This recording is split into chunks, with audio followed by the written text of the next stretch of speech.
Huwa ni mtu wa maajabu kweli kweli. Nasr weka pembeni kwa Faisal Salum.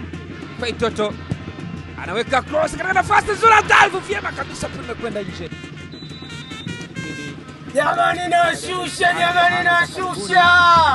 We. Usiokatuta mzigo hapo. Mzigo wapi mzee mwenzangu? Ofa kubwa kuliko. Ofa kubwa kuliko? Unakosaje kwa mfano? Ofa hii kubwa kuliko unakosaje kwa mfano? Uzi wa kupata jiko direct ni maridhiano. Yani huu mtoko wahitaji majivuno. Ofa hii kubwa kuliko unakosaje kwa mfano? Ofa hii kubwa kuliko